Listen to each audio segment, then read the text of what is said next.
So hello again everybody, welcome back. I would appreciate it if everybody would like and subscribe. Today we're going to take a look at this Dassault Mirage 2000C from Revell in 1/48 scale. Let's take a look at the instructions first. So here's our instruction sheet. You see it's the old Revell type, the newer ones are in color. To me it doesn't matter. The instruction sheet can be in black and white, but I do like the color painting diagram. I think that's better. Painting and markings and stuff.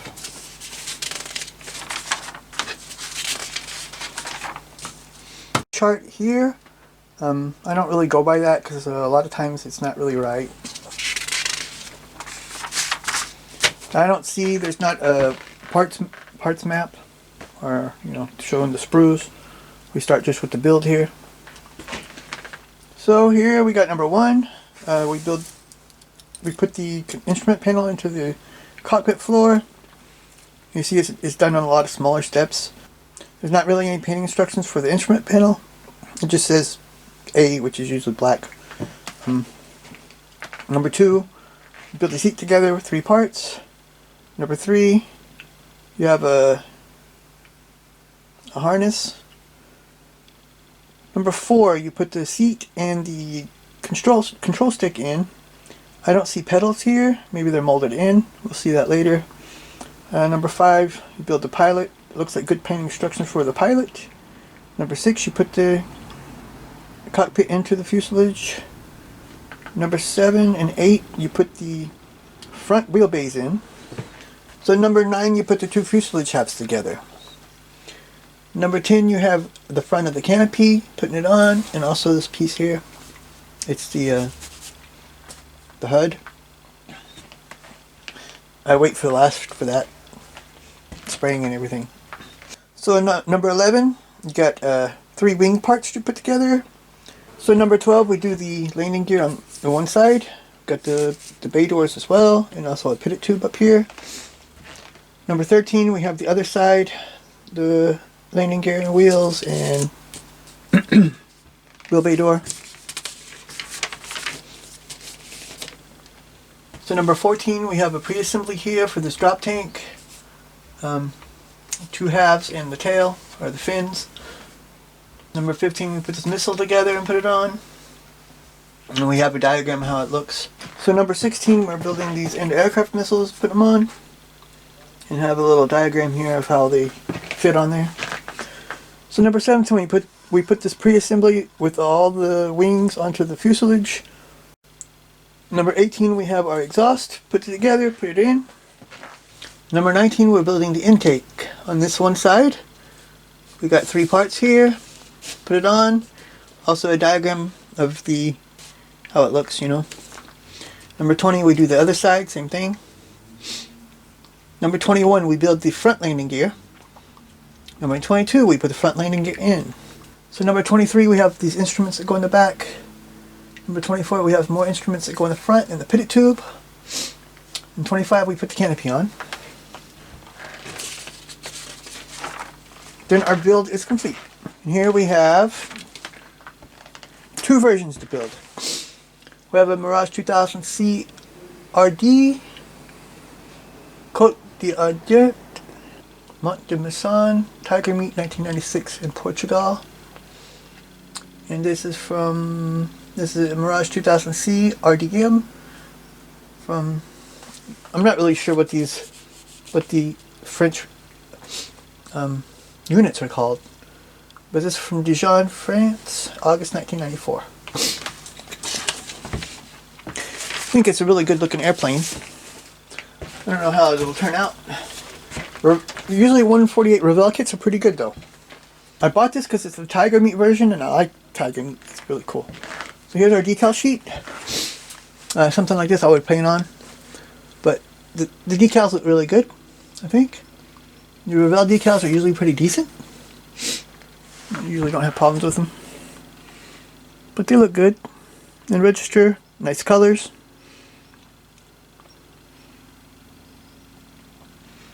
But I do not see any decals for the instrument panel. So we're going to have to paint that if it's detailed enough. If not, we might have to look for aftermarket part for it, like Edward Look they have some nice things. So here's our fuselage, 2 fuselage halves. It has raised panel lines, so that's one minus already. It's a kit from the 90s, and they could have, but by then people were doing already with engraved, I'm pretty sure. You see there's a little bit of detail there for the cockpit. There's also a big pin mark, but it's underneath the cockpit floor, so won't be no problem. There's rivet. There is some rivet detail here as well.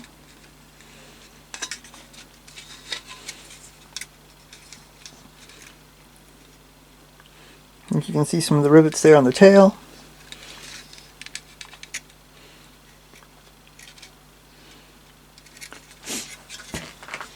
So next we have our wings. We've got all 3 pieces on 1 sprue.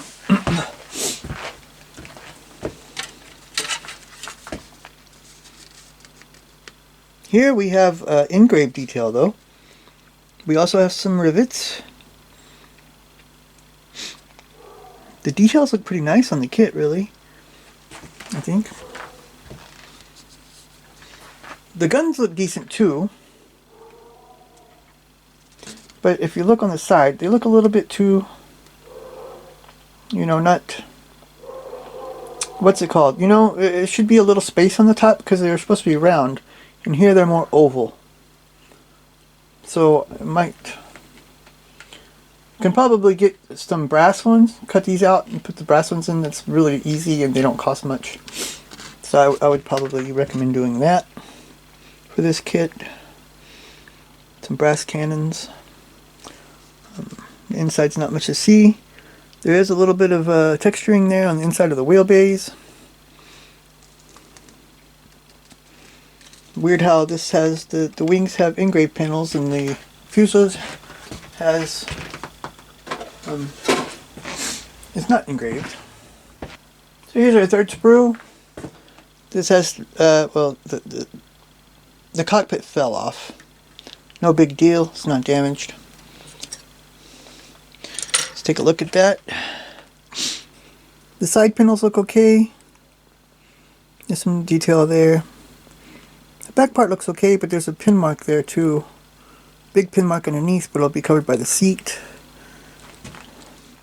Here on the bottom, we have the bottom, the floor of the front wheel bay. You see there's some detail they put in there. So, you know, that's okay. Nice that they attempted to put a little bit in there. So here's our instrument panel. It also looks good. It can be painted. More detail for the front wheel bay there on the door, on these inside walls. The doors are pretty plain though for the wheel bays, as well as exhaust is not really that detailed. There's some detail here on the nozzles there, but on the inside it's pretty blank.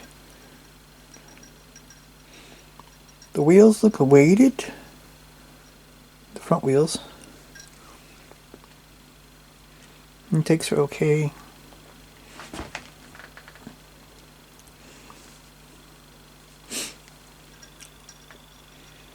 The pilot looks okay too.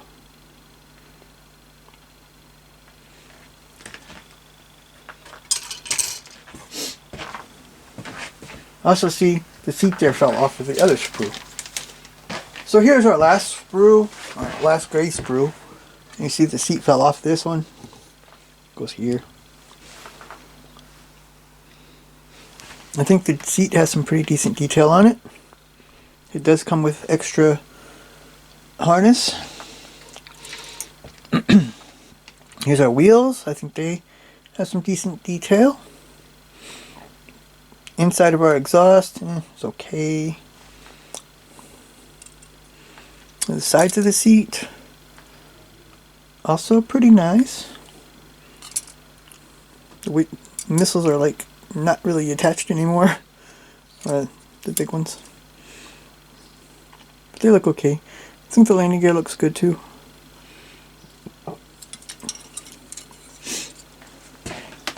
So our last sprue is a clear sprue. We just have a few parts here. The 2 parts of the canopy, the HUD, and a couple lights.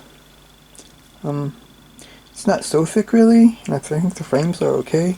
I don't know if the frames are supposed to have any rivets in it, but it looks okay, I think. So it's not a perfect kit. Problems, well, the fuselage detail is raised and the rest seems engraved. So you see it's a mix. They've added some new parts to it, probably to make some corrections. The exhaust is pretty lightly detailed. I think the intakes look okay. The wheelbase look okay. The cockpit is okay too, but it could be flashed out some more. I think it'll still turn into a pretty decent version of a Mirage 2000C. There's probably better ones out there, but this was, you know, Revell, and for me, Revell is really cheap since I live in Germany, and that's what I'm usually going for, is the cheaper stuff. I'm sure some of the big companies from Asia probably have better ones, but I'm not trying to buy so much of that because I don't have the money for it. I still think it's a decent kit, and with a little extra work, it'll turn out into a good model. So thanks for watching. Please like and subscribe, and please join me next time when we're going to take a look at this T-35 tank in 135 scale from Swezda. Even though this tank didn't turn out to be the greatest idea, I still think it's a really cool concept just because of all the guns on it. It's just kind of awesome. So until then, bye.